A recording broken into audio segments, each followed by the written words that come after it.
Éternel Dieu Tout-Puissant, nous voulons te rendre grâce encore et te bénir pour le privilège que tu nous accordes de pouvoir nous approcher de toi encore ce jour. Merci pour ton souffle de vie, Seigneur Père éternel, que tu nous as encore renouvelé gracieusement aujourd'hui.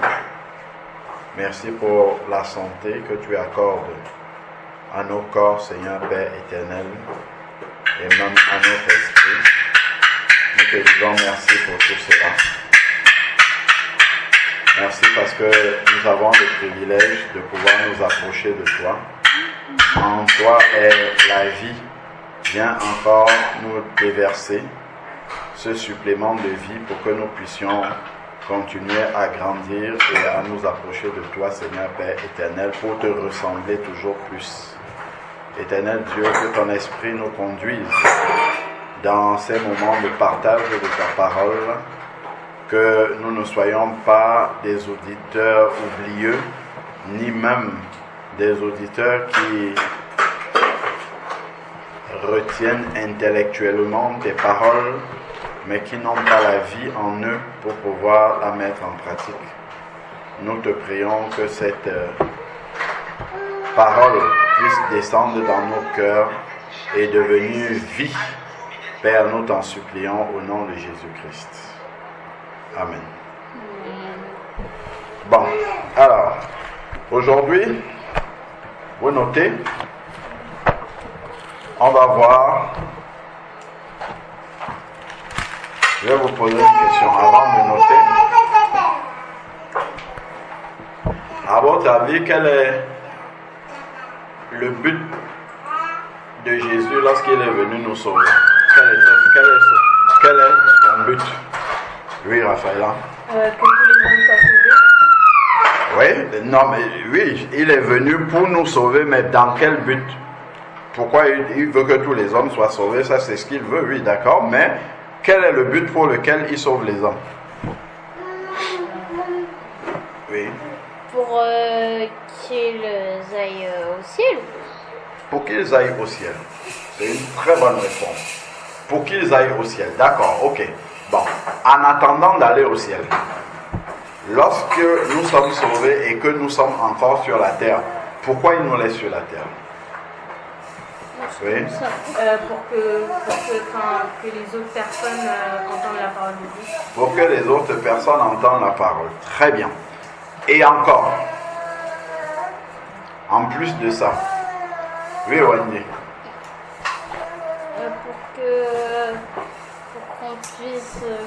Pour que tout le monde ait entendu la parole de Dieu. Voilà, ça revient à ce que Raphaëla a dit, pour que tout le monde ait entendu la parole de Dieu grâce à nous. Très bien.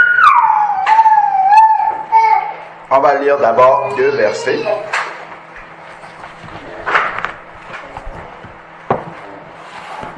Le premier verset, c'est dans Romains chapitre 8, si je ne me trompe pas. Romains chapitre 8. D'accord? Romains chapitre 8. Romains, c'est après Actes des Apôtres. Donc Jean, ensuite Actes des Apôtres, et après on a Romains, et on prend le chapitre 8.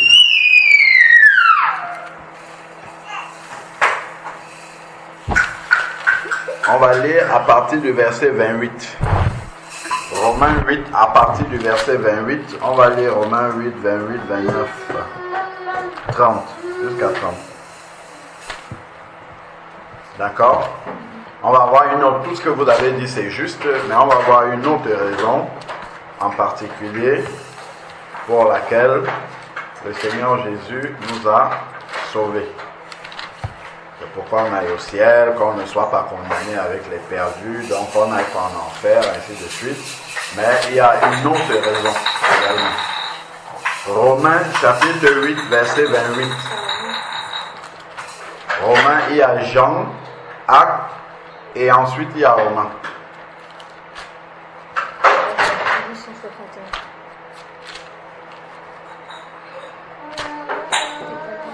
Romains chapitre 8, verset 28.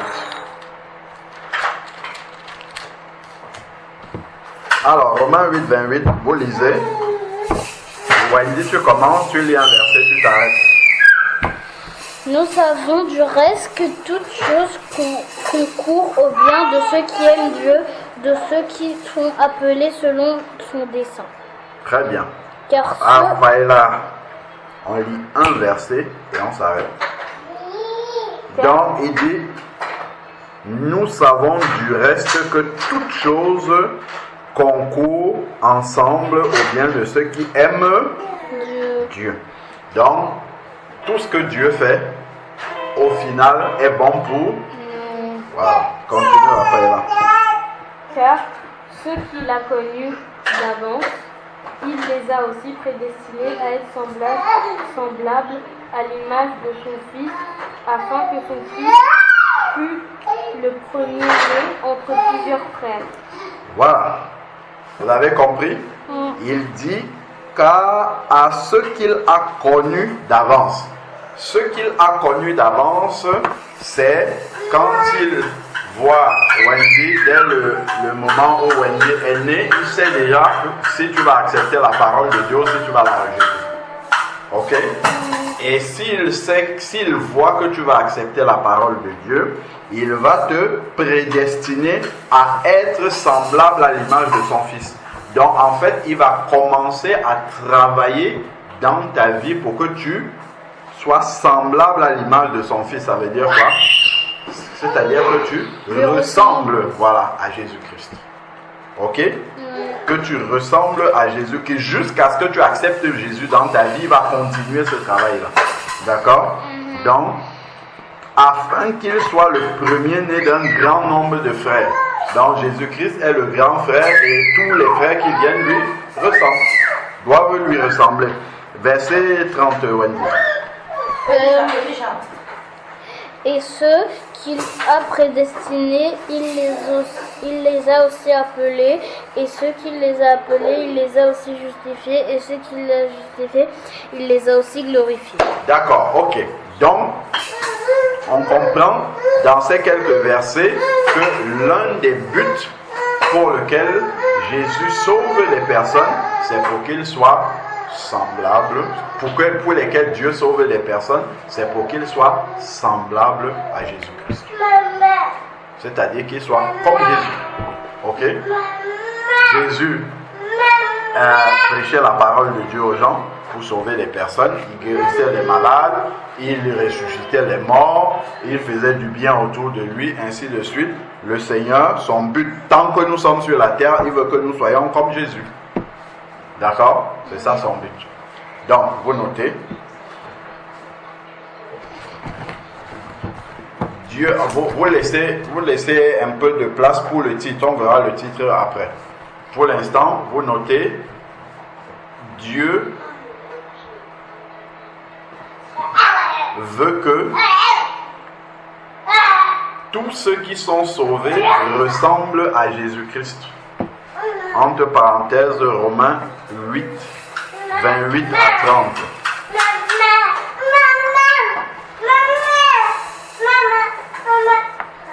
Donc,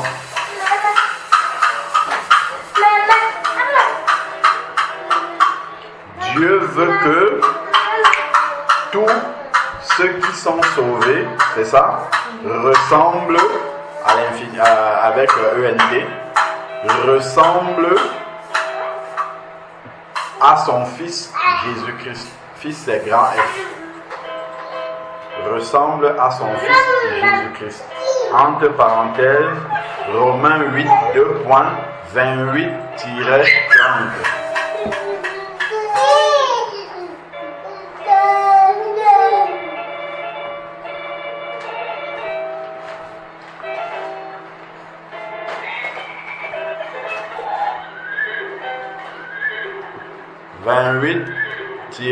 -30. C'est bon? Romains 8, 28, 30. On peut lire encore un autre verset dans Éphésiens. Éphésiens chapitre 4. On va commencer au verset 11. Donc c'est Éphésiens chapitre 4 à partir du verset 11.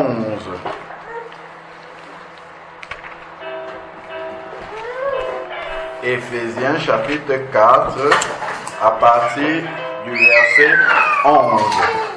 Ok? Oui. Raphaëla, tu lis le verset 11, Éphésiens 4, verset 11. Et il a donné les uns comme apôtres, les autres comme prophètes, les autres comme évangélistes, les autres comme pasteurs et docteurs pour le perfectionnement Attends. des saints. Tu es en train de lire le 12 déjà. Il a donné, c'est le il là, c'est qui? C'est Jésus. D'accord. Il a donné les uns comme apôtres, d'accord, comme prophètes, évangélistes, c'est tous ceux qui s'occupent de l'église de Dieu, d'accord. Donc il les a donnés pour quel but? Verset 12, Wendy, tu lis. Pour le perfectionnement des saints en vue de l'œuvre du ministère et de l'édification du corps de Christ. Voilà. Donc, il a donné les apôtres, les prophètes, tous ceux qui s'occupent de l'église de Dieu pour le perfectionnement des saints. C'est-à-dire pour amener les saints, c'est qui? C'est ceux qui sont sauvés, d'accord? Pour amener ceux qui sont sauvés à devenir parfaits comme Jésus-Christ. Perfectionnement, c'est amener quelqu'un à devenir parfait, d'accord? Pour le perfectionnement des saints, ainsi de suite, en vue de l'œuvre du Ministère des voilà. Verset 13. Jusqu'à ce que nous soyons tous parvenus à l'unité de la foi et de la connaissance du Fils de Dieu, à l'état d'homme fait à la mesure de la stature parfaite de Christ. Point. Tu as compris ce que ça veut dire? Ça veut dire simplement que les apôtres, les prophètes, les docteurs, tous ceux qui s'occupent de l'église de Dieu, c'est pour amener ceux qui sont sauvés à devenir parfaits jusqu'à ce qu'ils ressemblent à Jésus-Christ. C'est ça la stature parfaite de Christ. Ok? Jusqu'à ce qu'ils ressemblent à Jésus-Christ. Dans leur manière de parler, dans leur manière d'être, ainsi de suite. Ok? C'est ça le but. Donc, si tu vas au culte tous les jours, si tu pries tous les jours, ainsi de suite, c'est pour ressembler à Jésus-Christ. C'est ça le but. Si tu chantes même à la gloire de Dieu, c'est pour ressembler à Jésus-Christ. Ok? Donc vous notez, c'est le deuxième passage qui montre la volonté de Dieu, qui veut que tous ceux qui sont sauvés ressemblent à Jésus-Christ. Éphésiens 4, versets 11 à 13.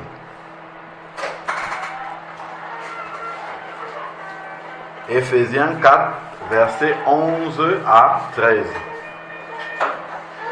Tu as noté? Je pense qu'on écrit le paragraphe pour après mettre le verset. Ah non, mais c'est le deuxième verset, le premier verset qui montre que Dieu veut que tous ceux qui sont sauvés ressemblent à Jésus-Christ. C'était Romains 8, verset 28 à 30. Le deuxième passage qui le montre, c'est Éphésiens 4, 13. Éphésiens chapitre 4, verset 11 à 13. Éphésiens 4, 11 à 13. C'est bon? Donc, verset 11 à 13. Quel était, maintenant que nous savons que le but de Dieu, lorsqu'il nous a sauvés, c'est que nous ressemblions à Jésus-Christ. D'accord? Son but, c'est que nous ressemblions à Jésus-Christ. Nous devons donc chercher à voir comment était Jésus-Christ pour savoir quel est le but de notre vie, en fait. D'accord? Bon.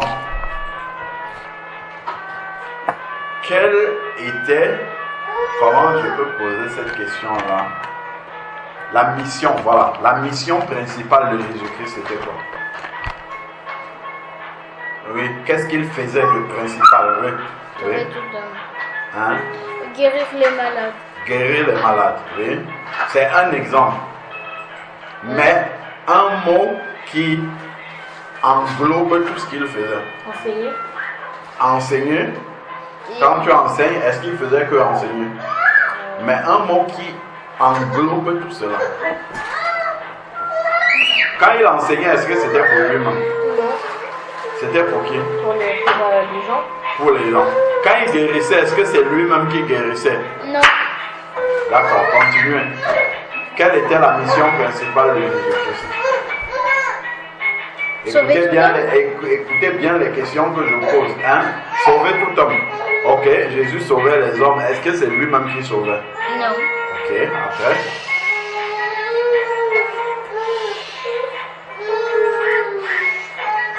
On continue.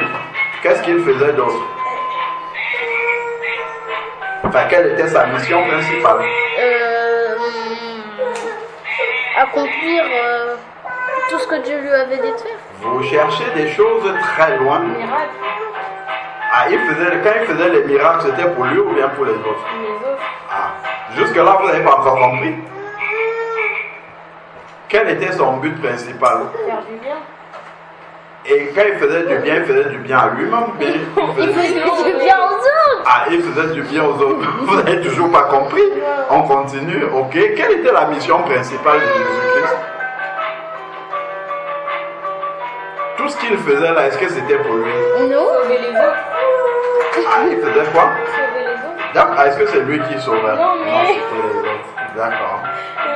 Mais faire du bien aux autres. Ah, la mission principale de Jésus-Christ était s'occuper des autres. Vous notez. La mission principale de Jésus-Christ était s'occuper des autres. Donc vous comprenez quelle est notre mission sur la terre si on veut ressembler à Jésus-Christ? C'est de faire quoi? Très bien Raphaël. Là tu es déjà en train de trouver le titre de ce qu'on va partager. Vous avez compris?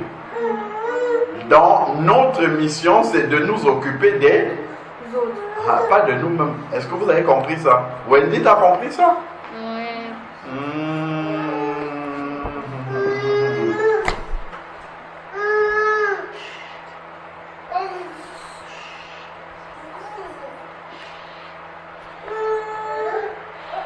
Qu'est-ce que vous avez noté?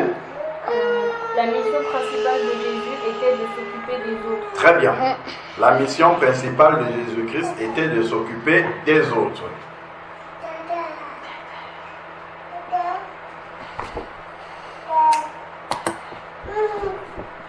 Comment est-ce qu'on peut redire cette mission principale-là? S'occuper des autres, ça veut dire quoi? Ça veut dire être serviable. Ça veut dire? Être serviable. Ça veut dire s'occuper des autres, ça veut dire quoi? Être serviable. Très bien, parfait. Servir les autres. Servir les autres. Écrit. La mission de Jésus-Christ, voilà, c'est-à-dire, vous avez mis la mission de Jésus-Christ, c'était s'occuper des autres, c'est-à-dire servir les autres.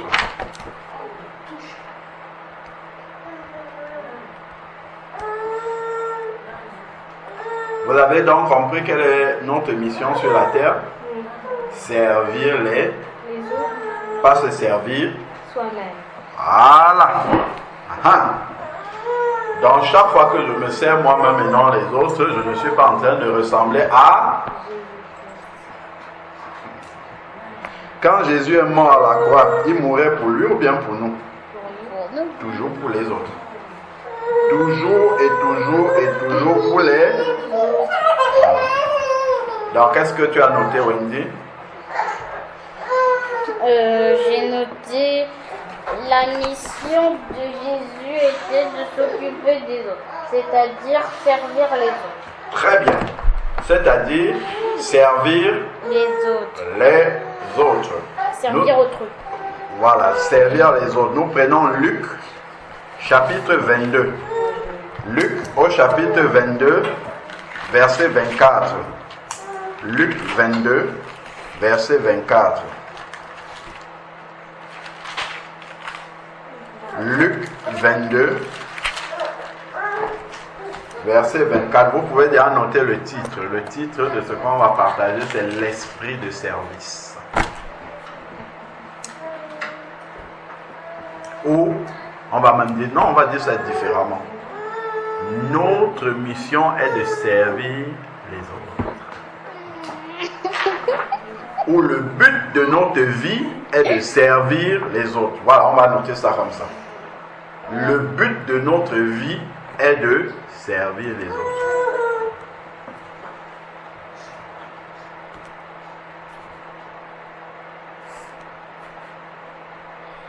Le but de notre vie est de Servir les autres. Voilà.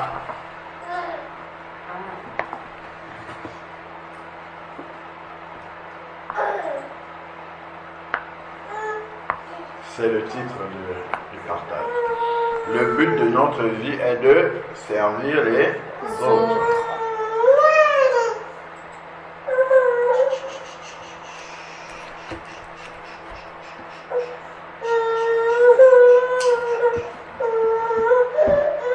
C'est bon? Le but de notre vie est de servir les autres.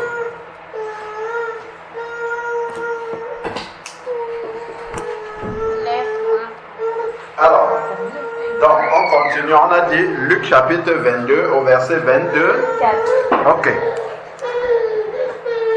Donc, qui lisait? Je vous l'ai dit tout à l'heure. Ok.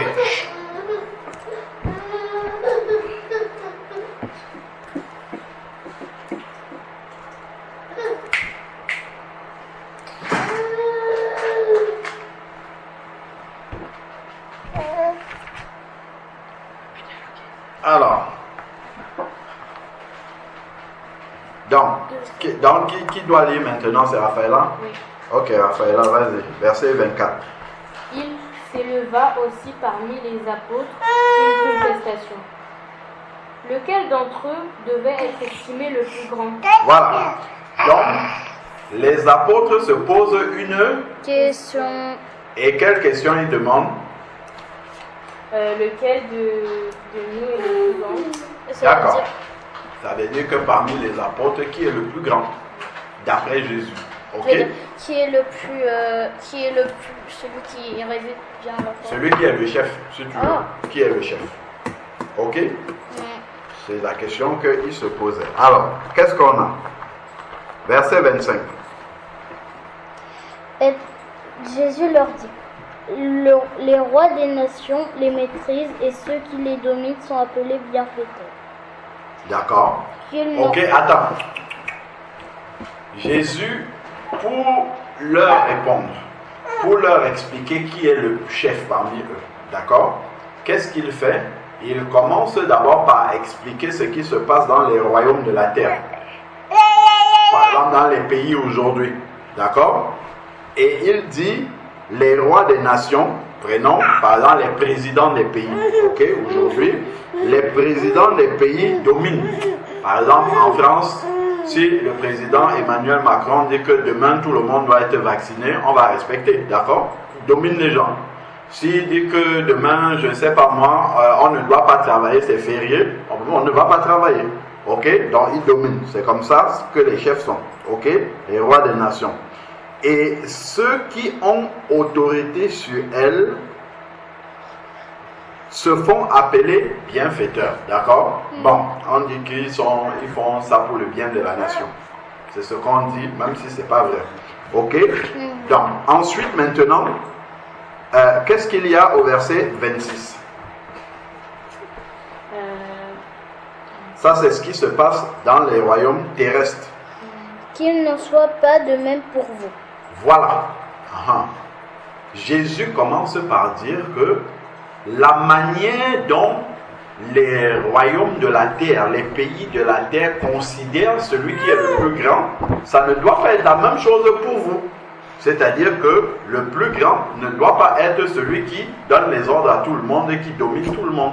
D'accord? Il ne faut pas considérer que c'est celui-là qui est le plus grand. Est-ce que vous avez compris? Continuons la lecture. Qu'il n'en soit pas de même pour vous. Après.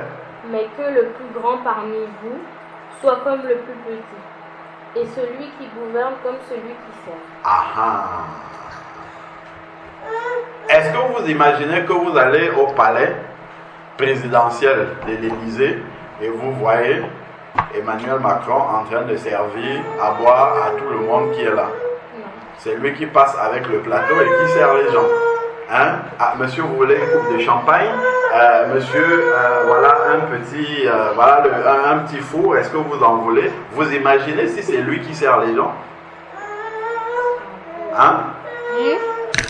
D'accord? Vous imaginez quand sa voiture, comment on appelle même ça là? C'est la voiture dans laquelle il monte, la voiture présidentielle. Vous imaginez, il vient, c'est lui qui ouvre la portière à sa femme. Après, lui-même il entre et tout, personne ne lui ouvre la portière. Ou bien quand ses ministres viennent pour un déjeuner au palais, c'est lui qui va prendre le plateau à la cuisine, qui vient, qui pose sur la table et qui sert les autres. Est-ce que vous imaginez ça? C'est ce que Jésus est en train de dire. C'est comme ça que le plus grand il doit être dans le royaume des cieux. Vous voyez, sur la terre, c'est une folie. Ce n'est pas du tout comme ça sur la terre. Continuons. Donc il dit que celui qui gouverne soit comme celui qui sert les autres. D'accord? Alors, ensuite maintenant. Car n'est-ce pas celui qui est... À qui doit lire maintenant? Moi. Ok. N'est-ce pas celui qui est... Non, c'est verset 27. Car quel est le plus grand, celui qui est à table ou celui qui sert? Ah, voilà. Si on arrive ici à la maison, ok, on voit les gens installés à table et que quelqu'un est en train de ramener les assiettes de la cuisine et de la nourriture, tout ça et tout. On va dire que qui est le plus grand? Celui qui est assis et qui attend qu'on le sert, ou bien celui qui est en train d'aller chercher les choses pour venir servir? Celui qui est assis. Ah, ça c'est ce que on va dire sur la terre. Et pour Dieu, qui est le plus grand parmi les deux? Celui qui sert. C'est celui qui va chercher les choses à la cuisine. Est-ce que vous voyez ça? Donc Wendy, quand on est assis ici à table et on te dit, est-ce que tu peux, Wendy, s'il te plaît, me ramener une fourchette là-bas, quand tu es en train d'aller chercher, pour Dieu, c'est toi qui es la plus grande. Est-ce que tu vois ça? C'est pour ça qu'on te dit souvent que ce sont des bénédictions que Dieu est en train de te donner. Mais pourvu qu'on le fasse avec un bon cœur. Voilà. Pour Dieu, on est en train de lire, pour Dieu, c'est toi qui es la plus grande. Ce n'est pas celui qui attend que la fourchette vienne le trouver sur la table. Ah ah, tu as vu, il est content même. Il dit, c'est ça dans le royaume des cieux. Est-ce que vous avez vu ça? Oui. Ah ah. Donc, il dit, voilà, ou celui qui sert. Quelle est la suite, après le point d'interrogation? N'est-ce pas celui qui est à table? Point d'interrogation. Jésus, il dit, est-ce que c'est celui qui est assis qu'on est en train de servir qui est le plus grand? Il dit, n'est-ce pas celui qui est à table, pour dire que c'est comme ça qu'on considère les choses sur la terre. D'accord? Et qu'est-ce qu'il va dire? Et moi, cependant, je suis au milieu de vous, comme celui qui sert. Ah, vous avez compris ce que Jésus dit?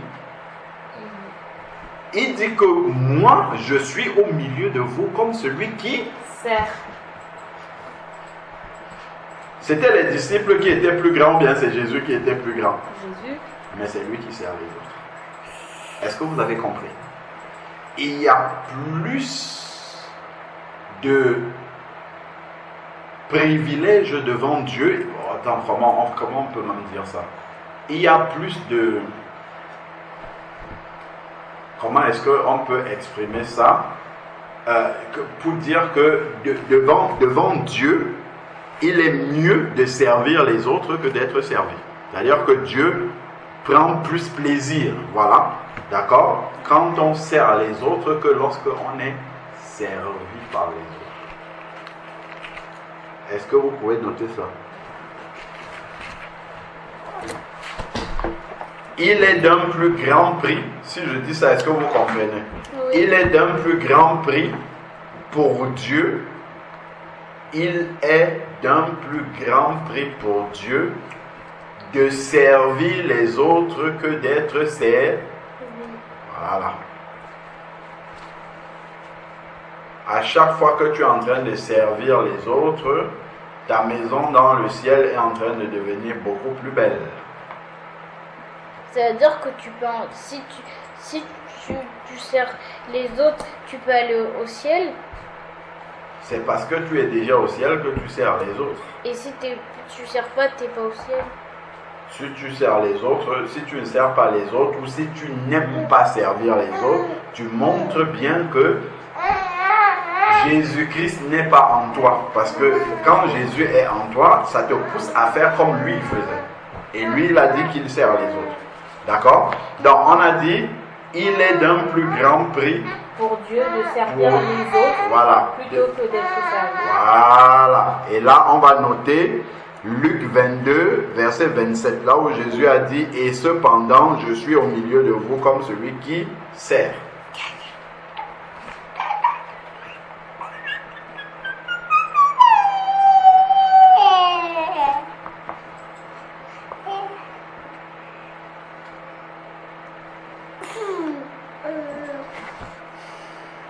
Luc combien? Luc 22, verset 27. Luc 22, verset 27. C'est bon?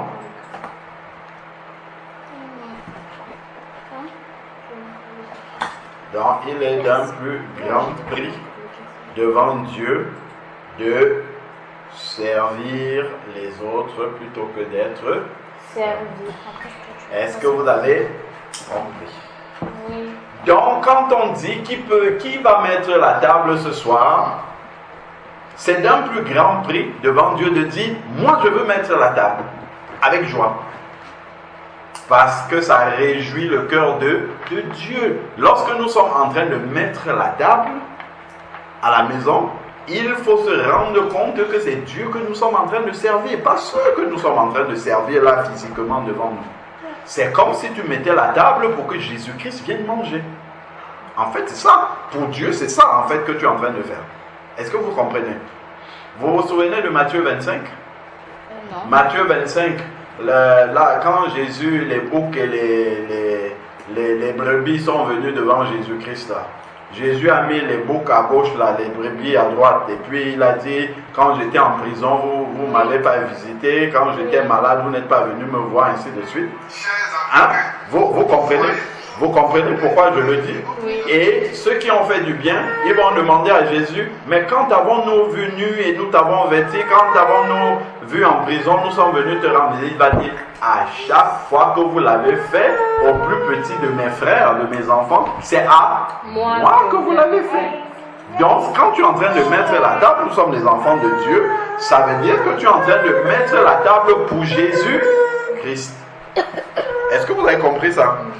C'est pour ça que c'est un plus grand prix pour Dieu, parce que c'est Jésus, si tu es en train de le faire, comme si tu le faisais pour Jésus-Christ. Ok? Voilà.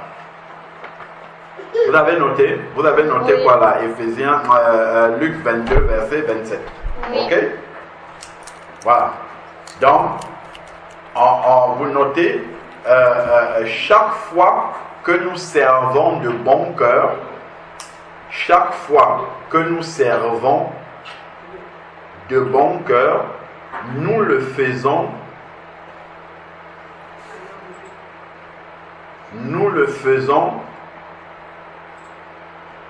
à Dieu. D'accord? Ou à Jésus-Christ, voilà. Chaque fois que nous servons de bon cœur, nous le faisons à Jésus-Christ. On va aller lire dans Matthieu 25 où il a dit ça. Chaque fois que nous servons de bon cœur, nous le faisons à Jésus-Christ. Ça veut dire que nous servons en fait Jésus-Christ. Ok? Oui. Alors, on va prendre Matthieu 25.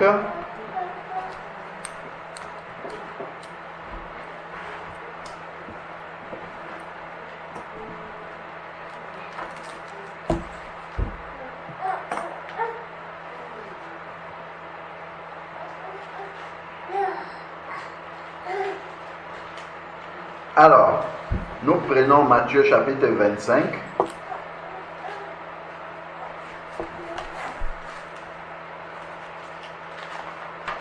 À partir du verset 37.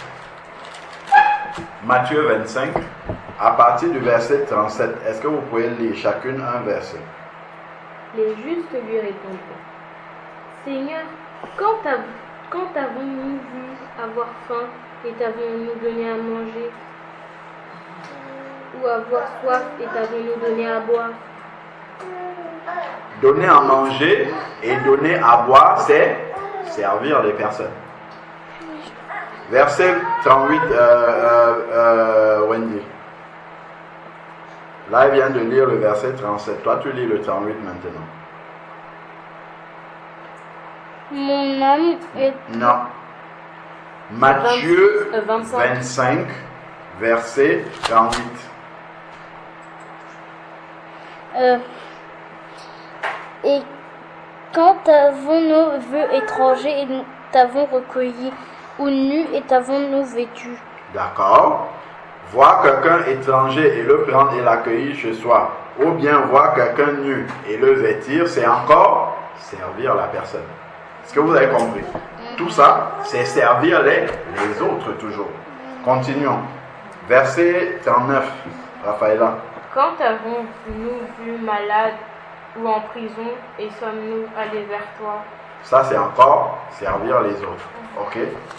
Ensuite, verset 40, Wendy. Je vous le dis, et le roi leur répondra.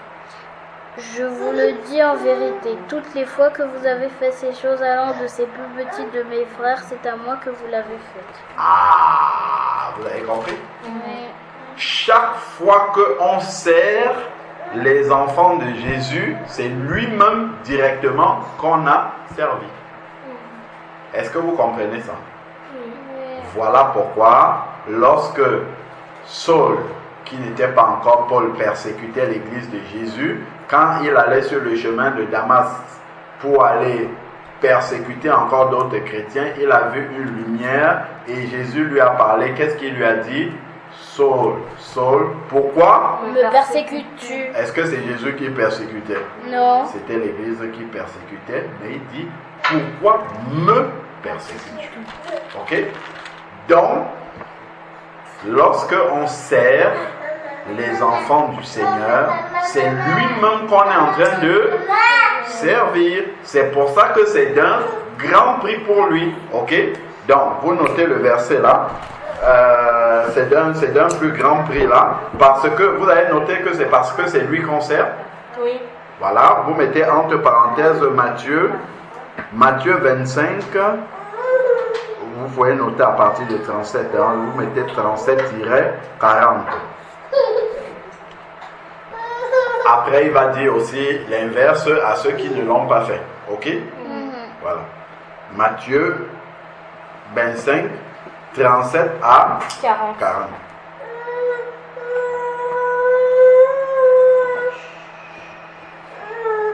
Matthieu 27, 37 à 40. Ok. Voilà. Donc, servir avec un bon cœur, une bonne disposition de cœur. Pour pouvoir bien servir, qu'est-ce qu'il faut? Pour pouvoir servir comme Dieu veut, quelle doit être notre attitude de cœur? Quelle était l'attitude de cœur lorsque Jésus servait? Oui. Ne pas réchigner. Voilà, ne pas réchigner, ne pas murmurer. Ok? Donc, pour pouvoir bien servir quelqu'un, quelle doit être notre attitude de cœur vis-à-vis de cette personne? On doit être content de la servir. Oui, mais notre attitude de cœur vis-à-vis de cette personne-là doit être quoi? Gentil. Oui, et tout ça, ça veut dire quoi par rapport à la personne? Rempli d'amour. Nous devons être, vous notez, nous devons être remplis d'amour pour bien servir les autres. Nous devons être remplis d'amour pour les autres pour bien les servir. Ok? Parce que la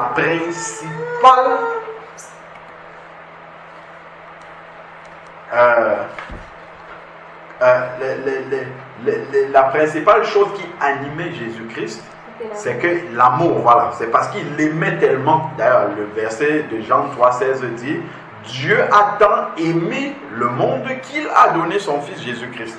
Ok? Jésus-Christ qui était rempli de tout l'amour de Dieu. Ok? Donc tout ce que Jésus-Christ a fait, c'était par amour pour nous. C'est pour ça qu'il nous sert. D'accord? Bien qu'il soit notre chef, mais il nous sert. Ok?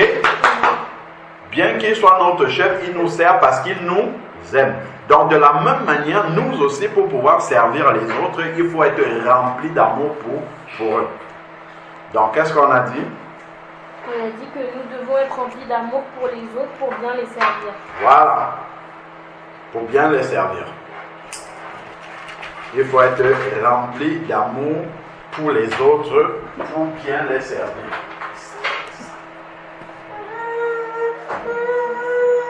Nous devons être remplis d'amour pour les autres pour bien les servir, comme Jésus-Christ était rempli d'amour et de compassion. On écrit? Oui, comme Jésus-Christ était rempli d'amour et de compassion pour les autres.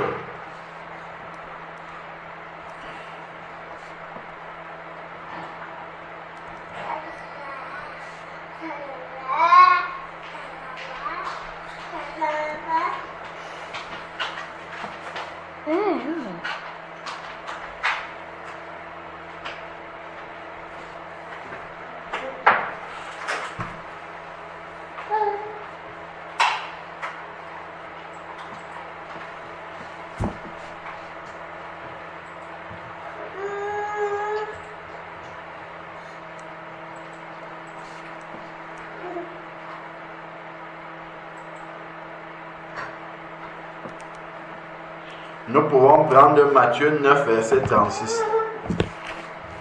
Matthieu 9, verset 36. Wendy, tu lis. Matthieu, chapitre 9, verset 36.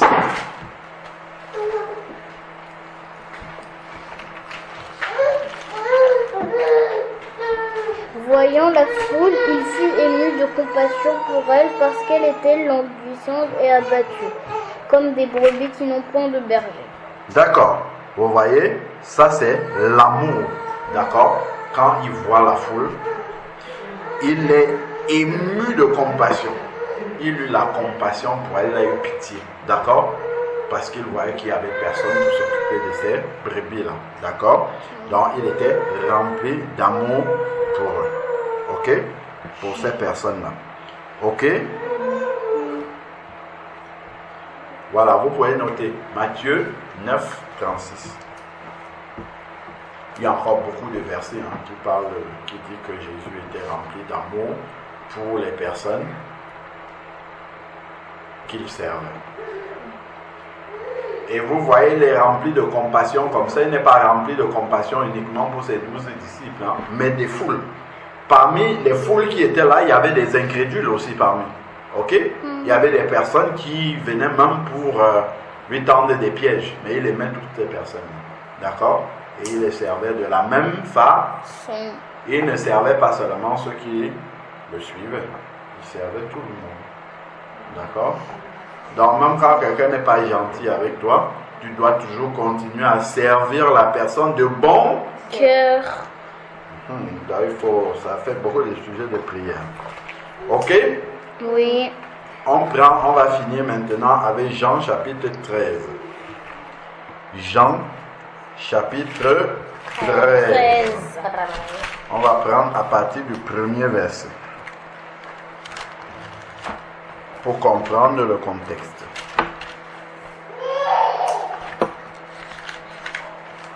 Jean chapitre 13. On y va? Wendy, tu commences. Premier verset. Raphaëla, tu suis. Avant la fête de Pâques, Jésus, sachant que son heure était venue de passer de ce monde au Père, et ayant aimé les siens qui étaient dans le monde. Qu'est-ce qu'il a fait? Ayant aimé les siens qui étaient dans le monde. Voilà. Mis le comble à son amour pour eux. Voilà. Vous pouvez rajouter ce verset-là déjà. Il écrit le verset, c'est ça? Oui, Jean 13, 1. Il a aimé les siens. Est-ce que vous comprenez? On nous dit dès le début qu'il a d'abord aimé les siens. Donc avant de chercher à servir, il faut d'abord aimer les personnes qu'on va servir. Ok? Si on n'aime pas les personnes qu'on va servir, ce n'est pas la peine d'essayer de les servir. Parce qu'on va mal servir. Même si en apparence comme ça a l'air bien, mais si notre cœur est mal disposé par rapport à ces personnes-là, Dieu ne prend point plaisir. Voilà. Donc ça ne sera pas d'un grand prix devant Dieu, mais ça sera plutôt, ça va plus écœurer Dieu. Ok? dire quoi? Écœurer. Écœurer, ça veut dire qu'il y aura mal au cœur de voir que nous sommes en train d'être hypocrites. De servir comme si on était joyeux de le faire, pourtant nous sommes hypocrites. Ok? C'est-à-dire que ce qu'on a dans le cœur et ce qu'on voit à l'extérieur sont différents. Ok? Voilà. Donc, on continue, Raphaëlla, verset 2. Donc, il a aimé les siens jusqu'au bout. Ok? C'est le premier verset qu'on nous dit. Le premier verset nous parle d'abord de l'amour de Dieu pour les siens. Ok? Verset 2. Et après le souper, lorsque le diable avait déjà inspiré au cœur de Judas Iscariote, fils de Simon, le dessein de le livrer. Le diable a suggéré quoi à Judas? Qu'il livre Jésus. Qu'il livre Jésus. Jésus savait ça ou pas? Oui. Jésus le Savait. On nous précise, 1, il aimait les siens. 2, le diable a séduit Judas pour que Judas livre Jésus. Et Jésus le sait bien. Continuons. Il savait que le Père... Non, verset 3, c'est Wendy qui lit.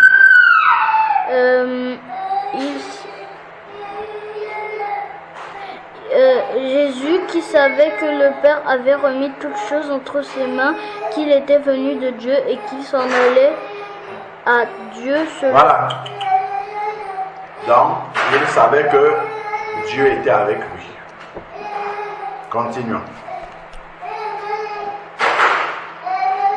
Dieu se leva de table et ôta ses vêtements et prit un linge dont il se ceignit. D'accord? Donc, il a pris un linge dont il s'entoura. Pour moi, c'est plus facile. Donc, il a pris en fait un linge, c'est un peu comme une serviette. Voilà. Il a mis une partie autour, comme ça, de sa taille, et puis l'autre partie dont il pouvait se servir. C'est un peu comme une serviette que tu mets, parce qu'elle est trop grande, tu mets une partie autour de ta taille et puis l'autre partie que tu peux utiliser pour essuyer quelque chose. Ok? Alors, continuons. Verset 5. Ensuite, il versa de l'eau dans un bassin et il se mit à laver les pieds des disciples et à les essuyer avec le linge dont il était saint. D'accord. Mais pourquoi il a fait ça? Pourquoi il a nettoyé les Pour pieds? montrer l'exemple. Très bien. 1, il les aimait. 2, Judas était... le diable l'avait séduit pour qu'il aille trahir Jésus, livrer Jésus. Jésus le savait très bien. Et Jésus a commencé à laver les pieds des disciples. Y compris qui? Judas. Il n'a pas dit je lave seulement les pieds de ceux qui vont rester avec moi, mais il a lavé aussi les pieds de Judas. Lorsque on a arrêté Jésus et qu'on est parti, est-ce que Pierre est resté d'abord toujours en train de glorifier Jésus? Non. Il a trahi, mais il a lavé les pieds de Pierre aussi. Ok? Et Jésus, d'ailleurs, Jésus lui a dit, avant que le coq ne chante 3 fois, tu m'auras aussi renié 3 fois. Ok? Mais sachant tout ça, il a aussi lavé les pieds de Pierre. Est-ce que vous voyez un peu comment Pour servir, on ne sert pas seulement ceux qui nous font du bien. On ne sert pas seulement ceux qui acceptent tout ce que nous disons. On ne sert pas seulement ceux qui peuvent nous servir aussi. D'accord? Parce que dans la foule que Jésus guérit, d'ailleurs, vous vous rappelez de la parabole des 10 lépreux? Oui. Jésus les a tous guéris. Et il y en a combien qui sont venus lui dire merci? Un seul. Jésus a dit, est-ce que tous-ci n'ont pas été guéris? Mais pourquoi il n'y a que celui-ci, qui en plus est un Samaritain, qui est venu me dire merci? Mais est-ce que Jésus savait qu'un seul devait revenir? Oui. Il le savait, mais il les a guéris quand même. Vous voyez? Donc, il fait du bien même à ceux qui ne vont pas être reconnaissants. Et donc, il est rempli d'amour et il sert même ceux qui n'auront pas une bonne attitude vis-à-vis de lui. Donc, c'est cette qualité de service-là que Dieu attend de nous. C'est-à-dire que nous servons les gens animés par l'amour de Dieu. D'accord? Parce que si nous servons les gens en étant animés par l'amour qu'eux ils nous donnent, ça veut dire que je vais servir ceux qui sont gentils avec moi et ceux qui ne sont pas gentils avec moi, débrouillez-vous. Ok? Voilà. Donc, nous pouvons noter. Qu'est-ce qu'on a dit? Jésus servait non seulement ceux. Jésus servait non seulement ceux qui étaient, comment on peut dire, bons avec lui, d'accord? Mais aussi ceux qui le rejetaient. D'accord?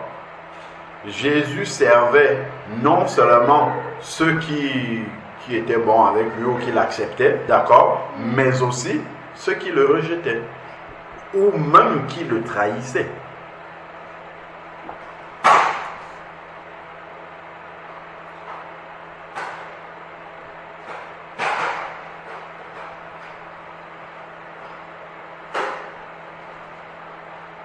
Exemple, il a lavé les pieds même de Judas.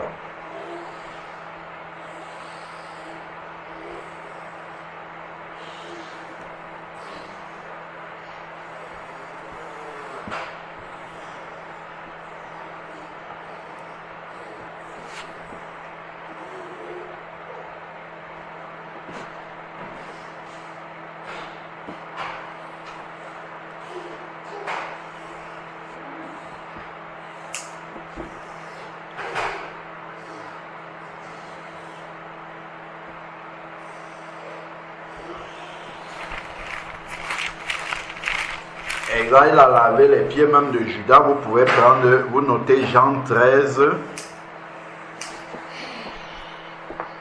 verset 2, verset 2 à 5. Ok? Même de Judas, verset 2, Jean 13, verset 2 à 5.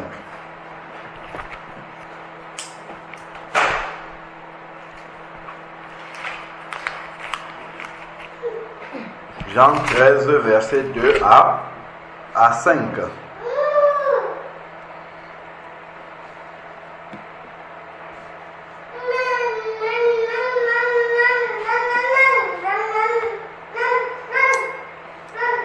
Est-ce que vous vous rappelez, vous avez noté? Vous vous rappelez de ce que Jean-Baptiste a dit quand il a dit qu'il y a un qui vient qui est plus grand que lui? Il a dit, moi je vous baptise d'eau, mais il y a un qui vient qui est plus grand que moi. Comment il a décrit comment lui il est petit par rapport à celui qui est plus grand? Qu'est-ce qu'il a dit? Il a dit que... il n'est pas digne de faire quoi? De dénouer le truc de ses sandales. De dénuer la courroie de ses sandales. D'accord? Qu'est-ce que ça nous donne comme information? Ça c'est dit dans Matthieu chapitre 3. Matthieu chapitre 3, verset 11. D'accord? Il n'est pas digne de dénouer la courroie de ses sandales. À l'époque de Jésus, les gens y marchaient avec les sandales. Et les gens ne voyageaient pas en avion, Il ne voyageait pas en TGV, il ne voyageait pas en voiture, il voyageait à Pied. pied. Ou sur les ânes et tout ça, mais c'était à pied. Si tu marches en sandales, comme eux ils marchaient longtemps là en sandales, tes pieds peuvent être comment? Rouge. Remplis de De saleté, de poussière, parce que les sandales, en fait, c'est pas les chaussures fermées. Les chaussures fermées, au moins, tu n'es pas en contact avec la poussière et l'air extérieur, d'accord? Mais là, les sandales, en fait, ramassent toutes sortes de saleté, ok? Et Jésus lavait ses pieds remplis de... est-ce que vous comprenez? Donc, servir, ce n'est pas juste servir ce qui est facile à servir. D'accord? Ce n'est pas ce qui est facile à faire. Donc, je sers non seulement parce que laver ce qui est... Déjà, si tes propres pieds sont très sales, tu auras du mal à les laver, n'est-ce pas? Quand tu vas laver tes propres pieds qui sont sales, ça va te dégoûter un peu, d'accord? Imagine tu laves les pieds sales de quelqu'un d'autre. D'accord? Donc Jésus, Raphaël l'a dit tout à l'heure, a fait ça pour nous montrer l'exemple. Ouais, les pieds avec toutes sortes d'odeurs. Vous imaginez entre les orteils là déjà nous on se lave tous les jours et souvent les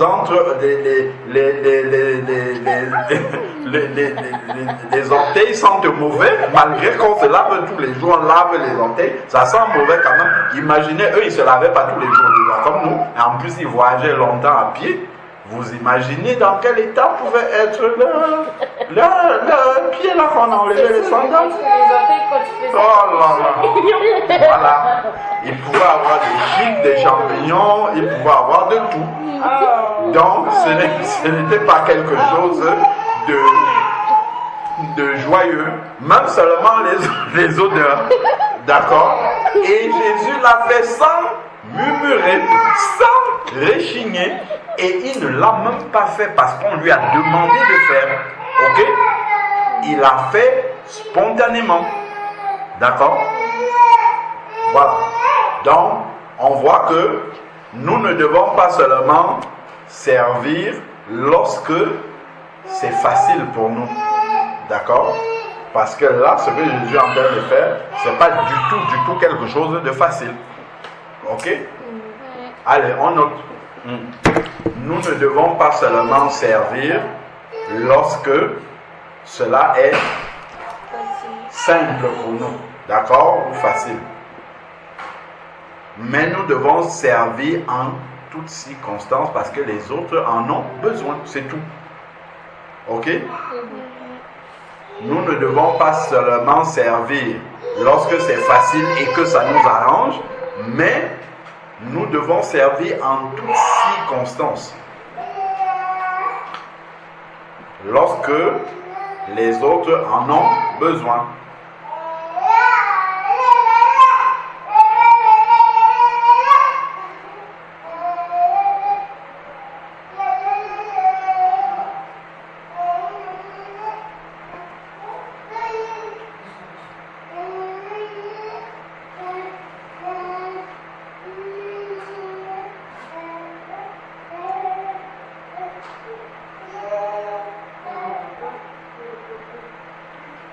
Après, vous allez dire, exemple, laver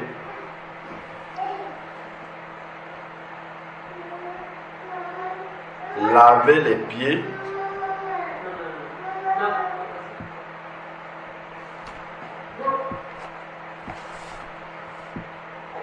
Laver les pieds, sortis de sandales. Laver les pieds sortis de sandales. Ayant marché longtemps. Il faut noter, c'est vraiment pour vous montrer à quel point Jésus s'était humilié pour pouvoir servir. Il nous montre dans quelle attitude Nous devons servir les autres. Exemple, laver les pieds sortis des sandales ayant marché longtemps sous la poussière, Et les intempéries. avec beaucoup de champignons sur les Non, non, non, allez. Exemple, laver les pieds sortis des sandales ayant marché longtemps, probablement confronté à la poussière, aux intempéries. On doit vraiment tout. Oui, oui, oui, oui. C'est pour que quand vous allez relire, que vous voyez bien l'esprit dans lequel Jésus veut que nous servions.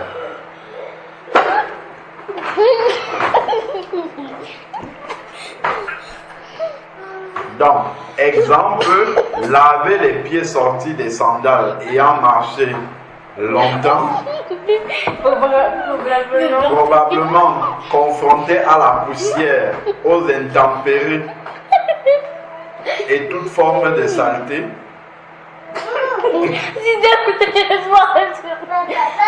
Écrivez. Et toute forme de saleté.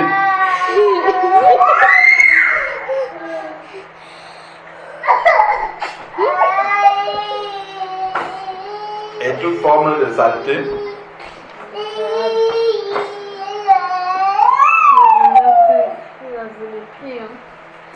Laver les pieds sortis des sandales ayant marché longtemps confrontés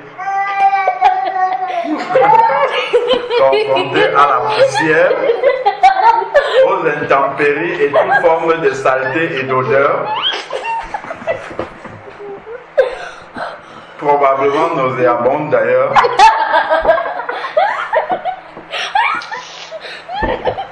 Ne devait pas être une chose de facile.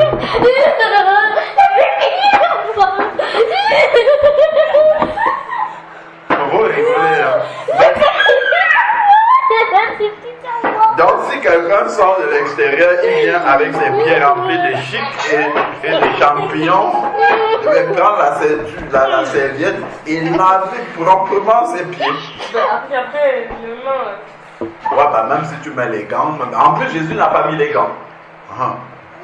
Il n'a pas mis les gants, il n'a pas respecté les gestes barrières, il n'a rien fait, mais il a lavé. D'accord? Et en plus, il n'a pas mis le masque. Avant de laver les pieds, au moins pour que les odeurs, donc toutes les odeurs devaient venir directement dans ses narines en plein. Et pour laver les pieds de quelqu'un, tu approches bien les narines, les pieds et tout ça. Donc les odeurs devaient monter bien dans ses narines. Vous avez vu?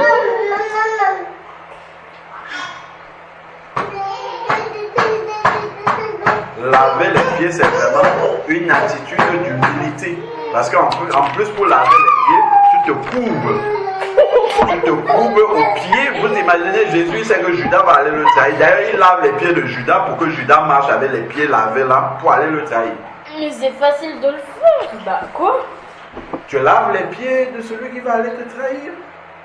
Il va partir avec ses pieds bien lavés que tu viens de faire. Là, il va aller te trahir.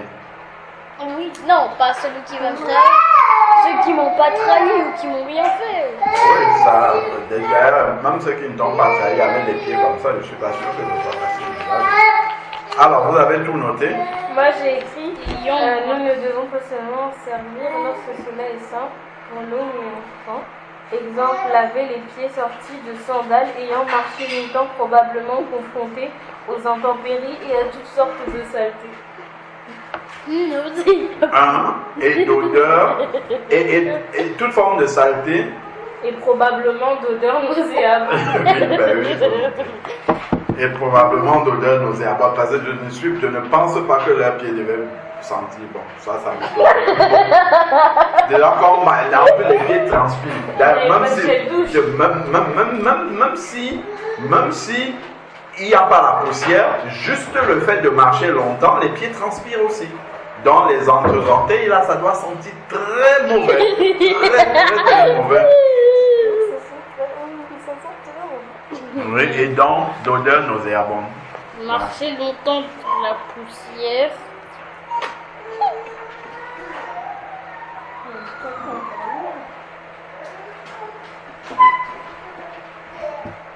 Voilà, après avoir mis nauséabond, vous mettez virgule, ne devrait pas être une chose facile.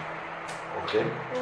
Laver les pieds qui sont dans cet état-là ne devrait pas être facile. Dans le désert. Ah oui, dans ce temps probablement confronté.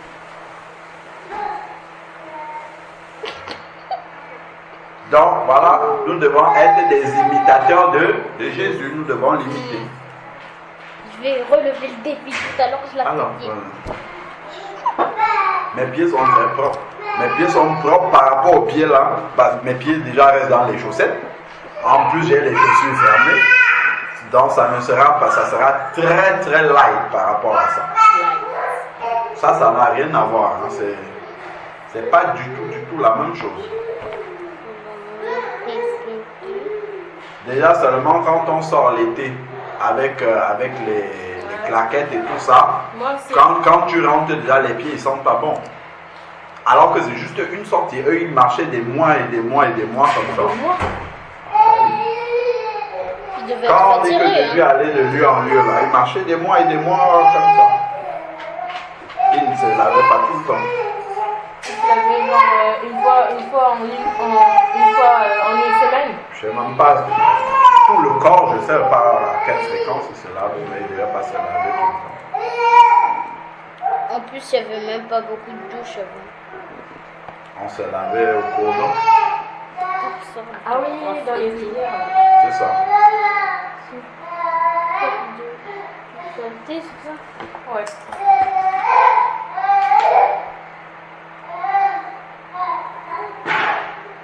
Mais c'est facile de laver les pieds de quelqu'un qui veut te trahir. Ben non. Vous avez mis virgule, ne devait pas être une chose facile. Nous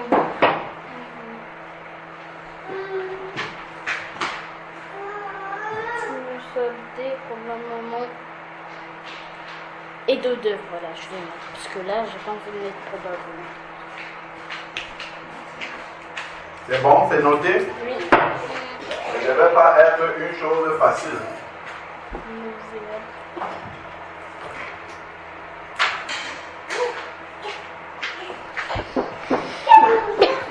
Voilà, point. À la ligne, on va noter. C'est de cette manière que le Seigneur s'attend à ce que nous soyons au service des autres. Ou bien, c'est avec cet esprit de sacrifice que Dieu attend que nous servions les autres. Voilà. C'est avec un tel esprit de sacrifice que Dieu attend que nous servions les autres. D'accord? Voilà. C'est avec un tel esprit de sacrifice que Dieu attend que nous servions les autres. Autrui. C'est avec un tel esprit de sacrifice que Dieu attend que nous servions les autres. Ce n'est pas oh, c'est toujours moi. Oh, c'est toujours moi. Non. C'est pas bien ceux qui font ça. Non. Ça ne réjouit pas le cœur du Seigneur. Ok? Vous en êtes où? Non, c'est bon, j'ai fini de noter. D'accord. C'est avec un tel esprit de sacrifice que Dieu attend que nous servions les autres. Les autres.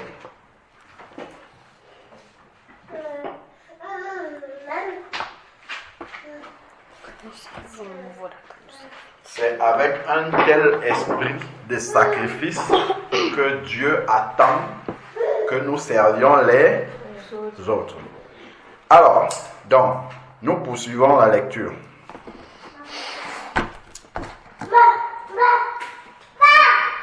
Verset 6. Jean 13, verset 6. Il vint donc à Simon-Pierre, et Pierre lui dit: Toi, Seigneur, tu me laves les pieds. Jésus lui répondit: Ce que je fais, tu ne le comprends pas maintenant, mais tu le comprendras bientôt. D'accord. Jésus lui dit, ce que je fais, tu ne comprends pas, mais tu le comprendras bientôt. Parce que dans l'esprit de Pierre, il ne pouvait pas comprendre que Jésus, qui est plus grand que lui, puisse en train de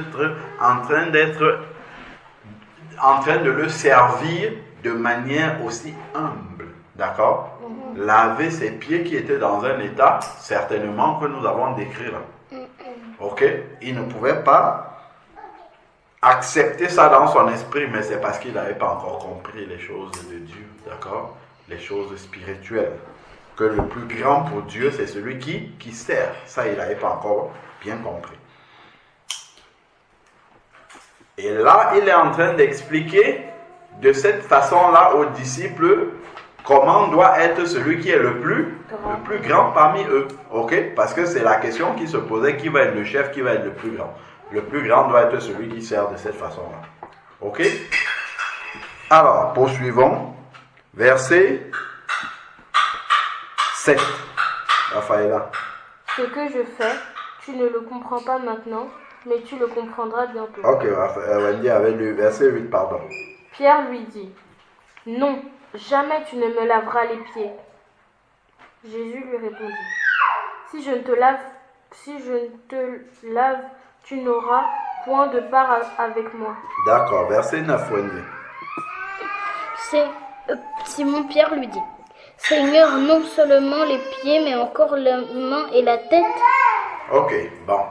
Au départ, Pierre ne comprenait pas pourquoi Jésus faisait ça. Quand Jésus lui dit, si je ne fais pas ça, tu ne peux pas avoir de part avec moi, il dit, lave tout. Lave complètement. Ok? Et après, maintenant, verset 10. Celui qui est lavé n'a besoin, Jésus lui dit, celui qui est lavé n'a besoin que de laver ses pieds pour être entièrement pur. Et vous êtes purs, mais non pas tous. D'accord. Il dit que celui qui s'est lavé, d'accord, a besoin de se laver sauf les pieds, n'a pas besoin de se laver sauf les pieds. Mais il est entièrement pur et vous êtes purs, non pas tous. Pourquoi il disait non pas tous? Oui. Parce que Judas, lui, il allait le trahir après. Parce que Judas Allait le trahir après. allait le trahir après. Qu'est-ce que ça veut dire? Ça veut dire que Judas il est là avec eux. D'accord? Donc Jésus aussi lavait les pieds de Judas. C'est pour ça que Jésus dit non pas tous. Ok? Vous qui êtes là, je vous ai lavé les pieds, vous êtes tous purs, mais il y a un là parmi vous qui n'est pas pur. Ok? Donc Jésus a lavé les pieds, même de son ennemi. Ok? Voilà.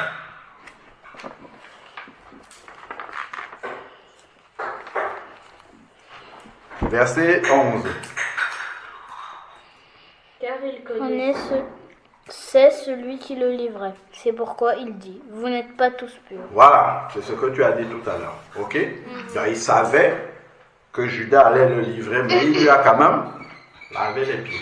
Ok? Alors, après, verset 12.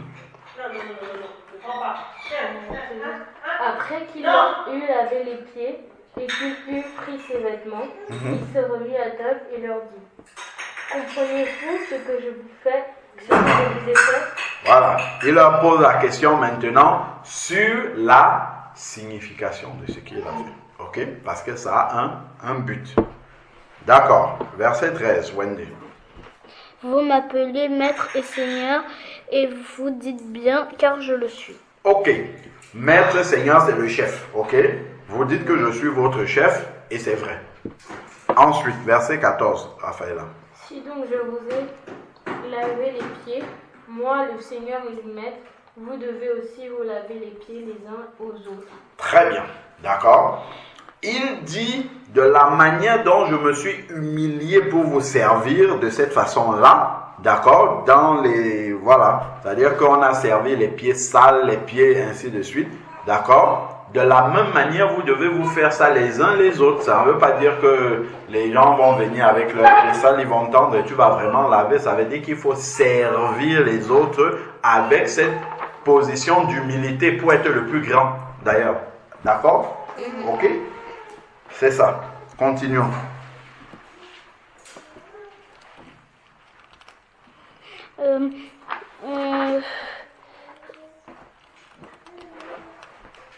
Car je vous ai donné un exemple, afin que vous fassiez comme je vous ai fait. D'accord. Il a donc montré un exemple suffisamment qui montre profondément à quel point est-ce que nous devons servir les autres. Ok?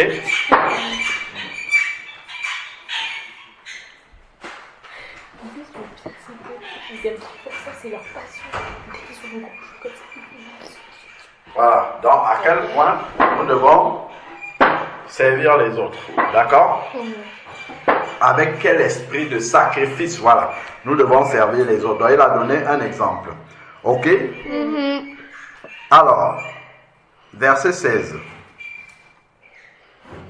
En vérité, je vous le dis, le Seigneur n'est pas plus grand que son Seigneur. Non, il faut relire. Ah oui, le Seigneur n'est pas Relis bien le verset 16. Le serviteur n'est pas plus grand que son Seigneur, ni l'apôtre plus grand que celui qui l'a envoyé. Oui, ça continue. Si vous savez ces choses, vous êtes heureux pourvu que vous les pratiquiez. D'accord? C'est bien de savoir que on doit servir les autres. C'est bien de savoir que il faut se sacrifier pour servir les autres. C'est bien de savoir que on ne sert pas seulement lorsque c'est facile pour nous, ainsi de suite. Mais il dit, c'est bien si vous le savez, vous êtes heureux, pourvu que vous le fassiez. Voilà, c'est ça.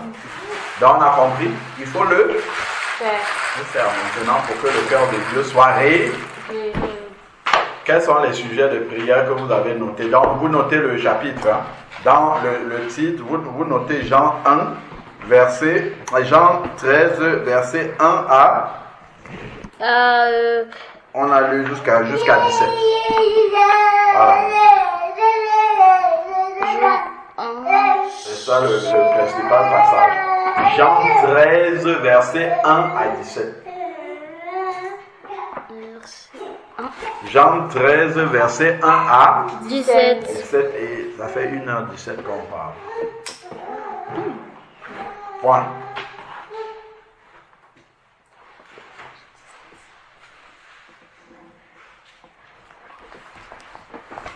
Quels sont les sujets de prière? Vous notez sujets de prière. Quels sont les sujets de prière que vous avez identifiés? Je sais. Oui, tu peux en donner Avoir un. l'esprit. Oui, c'est quoi le sujet de prière? Servir de Avoir l'esprit de sacrifice. Oui. Prier pour que Dieu nous aide à avoir un esprit de noter. Prier pour que Dieu nous aide à avoir un esprit de sacrifice pour les autres. Parce qu'on peut bien se sacrifier pour soi-même, mais quand ça concerne les autres, on n'est pas prêt à se sacrifier. Prier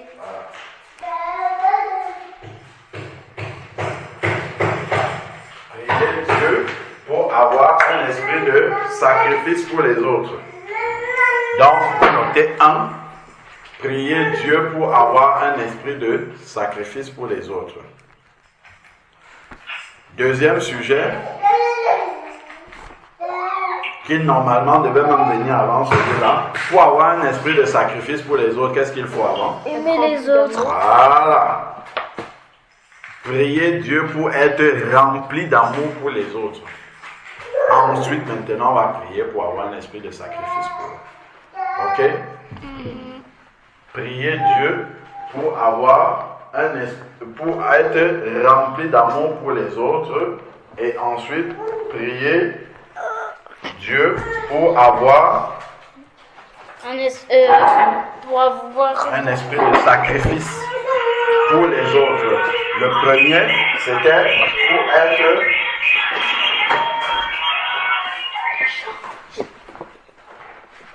donc c'était prier Dieu pour être rempli d'amour pour les autres. Ça, c'est le deuxième qui aurait dû être le premier. Et ensuite, prier Dieu pour avoir un esprit de sacrifice pour les autres. Et ensuite, maintenant, toi, prier pour avoir un esprit de service. Parce qu'on peut être prêt à se sacrifier pour les autres, on peut être rempli d'amour pour eux, mais après, il faut aimer servir. Parce qu'on peut avoir tout ça, mais on n'aime pas servir. C'est à l'action, quoi. Donc, il faut avoir l'esprit pour avoir l'esprit de service. Avoir l'esprit de service, ça veut dire que tu n'attends pas qu'on te demande de faire. Vous avez vu Jésus, quelqu'un lui a demandé de laver les pieds? Non, c'est qu'il en avait envie. il observe et il voit qu'il y a ce besoin-là. Si je fais ça, ça va te faire du bien, et il le fait. Ok? C'est ça l'esprit de service. L'esprit de service, ce n'est pas seulement bien faire, étant animé de bonnes dispositions si on nous demande de faire. C'est aussi faire ce qu'on ne nous a pas demandé, mais que nous voyons, que nous observons que ça pourrait être bénéfique pour celui à qui on va le faire. D'accord? Voilà. Je peux passer dans ta chambre. Ben, je vois que ta poubelle n'est pas vidée. La poubelle de ta chambre n'est pas vidée. Je vais la vider. Tu ne m'as pas demandé de le faire. Mais je le fais parce que je sais que quand tu vas voir que ta poubelle est vidée, ça va te soulager. Ça t'aura aidé. Ok? C'est ça. Donc on identifie soi-même les besoins des autres et on va pouvoir répondre à ces besoins. C'est ça l'esprit de service. Et puis bien sûr le faire de bon cœur. Ok, ça fait 3 sujets de prière. 1. Prier pour être rempli d'amour pour les autres. 2. Prier pour avoir un esprit de sacrifice pour les autres. Et puis 3. Prier pour avoir un esprit de service. Voilà, pour avoir un esprit de service. Donc, on va prier pour ces 3 sujets. Nous sommes 3, on fait partie des 3 sujets. On prie aujourd'hui, mais c'est une prière de tous les jours jusqu'à ce que Jésus revienne.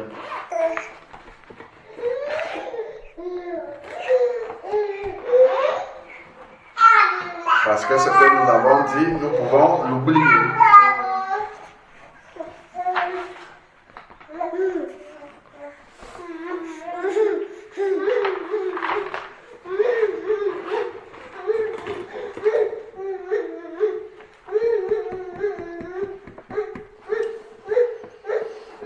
C'est bon?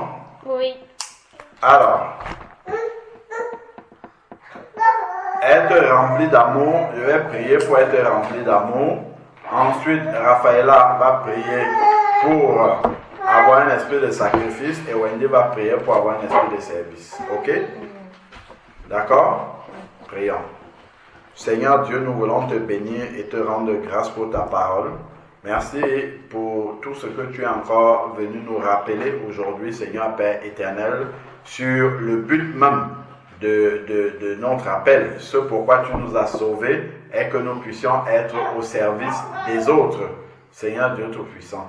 Père, nous voulons te demander pardon pour toutes les fois où nous n'avons pas accompli ce but pour lequel tu nous as sauvés. Nous te prions, Seigneur Père éternel, de nous conduire à pouvoir, Seigneur Dieu, continuer à persévérer dans le but de notre vie qui est celui de servir les autres. Seigneur Père éternel, nous prions, Seigneur Dieu Tout-Puissant, que tu nous remplisses d'amour, comme toi tu étais rempli d'amour et de compassion pour cette foule languissante, que nous soyons remplis d'amour pour les autres, Seigneur Père éternel, afin de pouvoir les servir avec une bonne disposition de cœur, telle que, Seigneur Dieu Tout-Puissant, toi-même tu as servi sur cette terre. Donne-nous de pouvoir observer les besoins des autres, d'être attentifs et de pouvoir répondre, Seigneur Dieu, à ces besoins-là dans la limite de ce que tu permets, Seigneur Dieu Tout-Puissant Père. Nous te glorifions. Merci pour ta parole encore. Que cette parole-là demeure gravée dans nos cœurs, Seigneur Père éternel, et inonde nos vies durant tout le reste de notre pèlerinage terrestre au nom de Jésus-Christ. Amen. Amen.